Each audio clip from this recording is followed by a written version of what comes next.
Hello friends, welcome to Srivari knowledge channel. Kartik ಪುರಾಣನ ಹೇಳ್ತಾ ಇದ್ದೆ. 2ನೇ ಅಧ್ಯಾಯದಲ್ಲಿ ಏನು ಹೇಳುತ್ತೆ ಅಂತ ಹೇಳಿದರೆ, ಹಿಂದೆ ಬಹಳ ನೀಚ ಕೆಲಸಗಳನ್ನು ಮಾಡಿದಂಥ ಒಂದು ಸ್ತ್ರೀ ನಾಯಿ ಜನ್ಮಕ್ಕೆ ಬಂದುಬಿಟ್ಲು.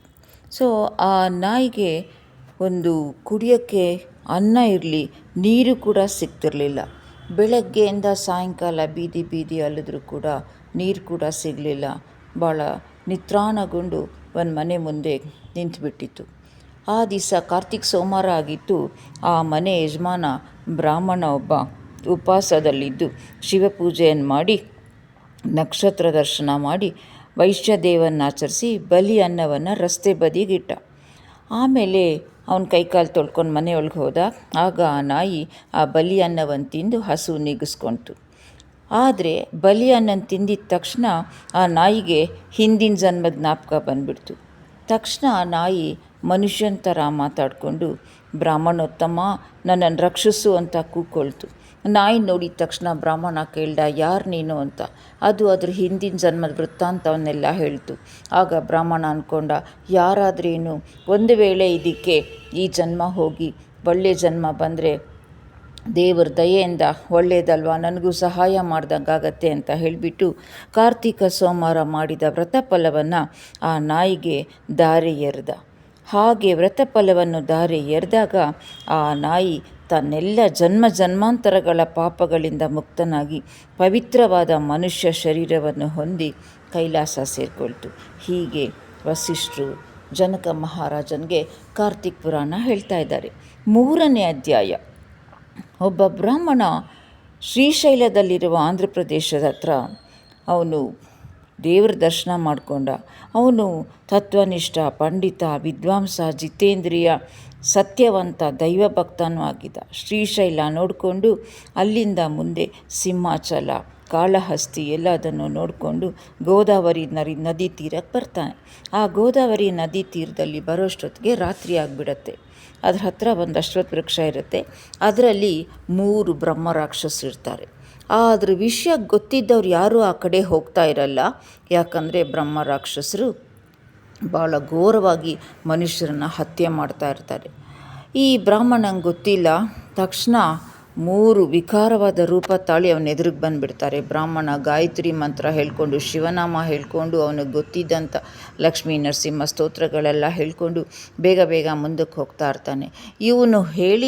ಇವನ ಸ್ತೋತ್ರ ಹೇಳಿದ್ದನ್ನು ಕೇಳಿಸ್ಕೊಂಡೇ ಅವನಿಗೆ ಆ 3 ಜನ ಪಿಶಾಚಿಗಳಿಗೆ ಏನೋ ಒಂಥರ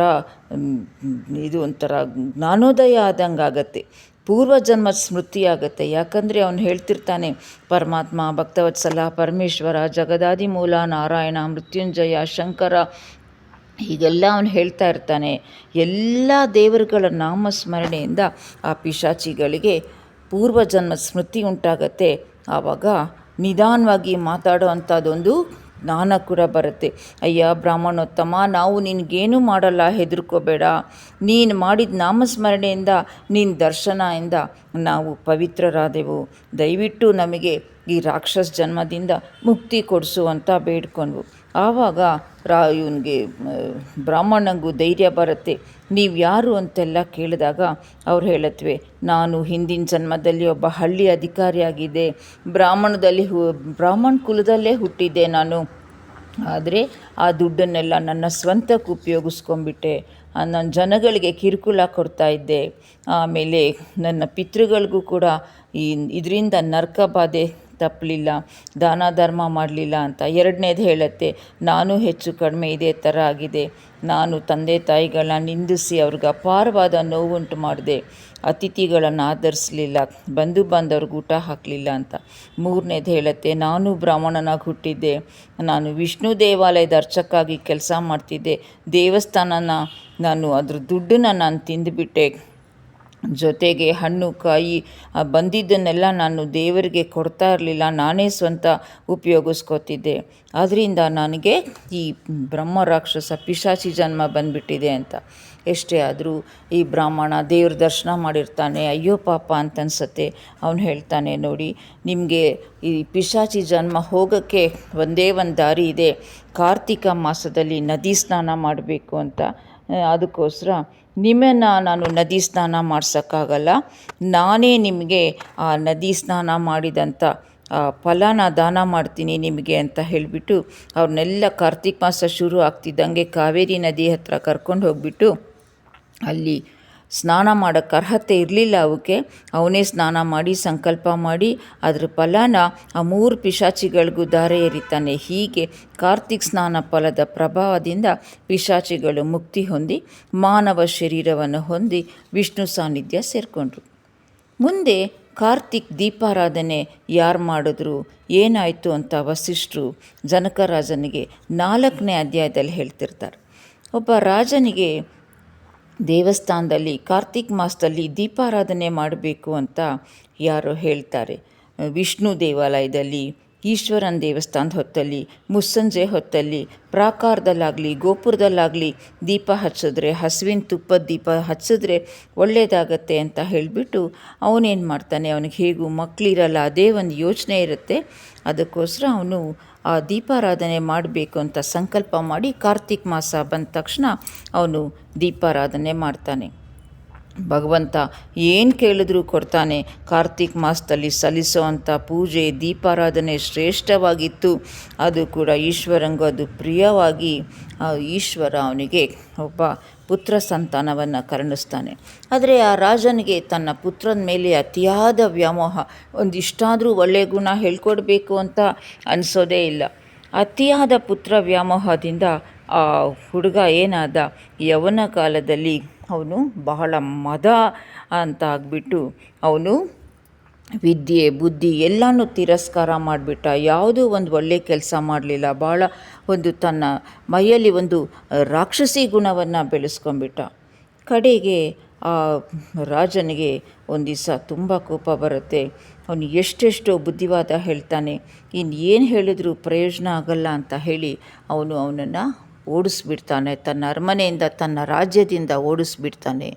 ಆದರೂ ಕೂಡ ರಾಜ್ಕುಮಾರಂಗೆ ಬುದ್ಧಿ ಬರಲ್ಲ. ಒಂದು ಶಿವನ ದೇವಾಲಯದಲ್ಲಿ ಕತ್ಲೆನಲ್ಲಿ ಮಲ್ಕೊಂಡ್ಬಿಟ್ಟಿರ್ತಾನೆ. ಕತ್ಲೆ ಆಗತ್ತೆ. ಆಗ ಅಲ್ಲೇ ಇದ್ದಿದ್ದೊಂದು ಬಟ್ಟೆ ತುಂಡನ್ನು ತಗೊಂಡು ಎಳ್ಳೆಣ್ಣೆ ದೀಪದಲ್ಲಿ ಅದ್ದುಬಿಟ್ಟು, ಇನ್ನೊಂದು ಹಣತೆಯಲ್ಲಿ ಎಳ್ಳೆಣ್ಣೆ ಇರುತ್ತೆ, ಅದ್ದುಬಿಟ್ಟು ಆ ಹಣತೆಯಿಂದ ದೀಪನ ಬೆಳಗಿಸ್ಕೊಂಡು ಬೆಳಕು ಮಾಡಿಕೊಂಡು ಮಲ್ಕೋತಾನೆ. ಇಷ್ಟೇ ಅವನು ಮಾಡಿದ್ದು, ಬೇರೆ ಇನ್ನೇನು ಮಾಡಲಿಲ್ಲ. ಇಷ್ಟು ಕಾರ್ತಿಕ್ ಮಾಸದಲ್ಲಿ ಒಂದು ಶಿವಾಲಯದಲ್ಲಿ ದೀಪವನ್ನು ಹಚ್ಚಿದ್ದಕ್ಕೆ ಅವನಿಗೆ ಪುಣ್ಯನೂ ಬಂತು. ಹಸುವಿಂದ ಬಾಯಾರಿಕೆಯಿಂದ ಅವನು ತನ್ನ ಪ್ರಾಣವನ್ನು ತ್ಯಜಿಸ್ಬಿಟ್ಟ. ಆಗ ಶಿವದೂತರು ಬಂದು ಅವನನ್ನು ಸೀದಾ ಕರ್ಕೊಂಡು ಸ್ವರ್ಗಕ್ಕೆ ಹೋಗ್ತಾರೆ. ಆಗ ಯಾಕೆ ಅವನು ಸ್ವರ್ಗಕ್ಕೆ ಹೋಗಬೇಕಾಯ್ತು, ಅವನಿಗೆ ಆ ಸ್ವರ್ಗಕ್ಕೆ ಹೋಗುವಂಥ ಇದು ಪ್ರಮೇಯ ಏನು ಬಂತು ಅಂತ ಆ ಶಿವದೂತರು ಅವರವರೇ ಮಾತಾಡ್ಕೋತಾ ಇರ್ತಾರೆ. ಆವಾಗ ಅವ್ರು ಹೇಳ್ತಾರೆ, ಹೌದು, ನೀನು ಮಾಡಿದ್ದು ಯಾವುದು ನಿನ್ನ ಜನ್ಮದಲ್ಲಿ ಏನೊಂದು ಒಳ್ಳೆಯ ಕೆಲಸ ಮಾಡಲಿಲ್ಲ. ಆದರೆ ನೀನು ಶಿವನ ದೇವಾಲಯದಲ್ಲಿ ಒಂದು ಹಣತೆ ಬೆಳಗಿಸ್ದೆ.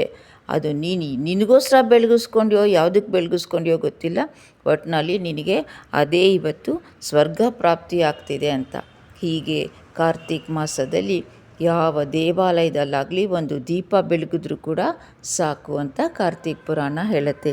ಇಲ್ಲಿಗೆ 4 ಅಧ್ಯಾಯ ಮುಗೀತು. ಮುಂದಿನ ವಿಷಯಗಳನ್ನ ಮುಂದಿನ ವೀಡಿಯೋನಲ್ಲಿ ಹೇಳ್ತೀನಿ.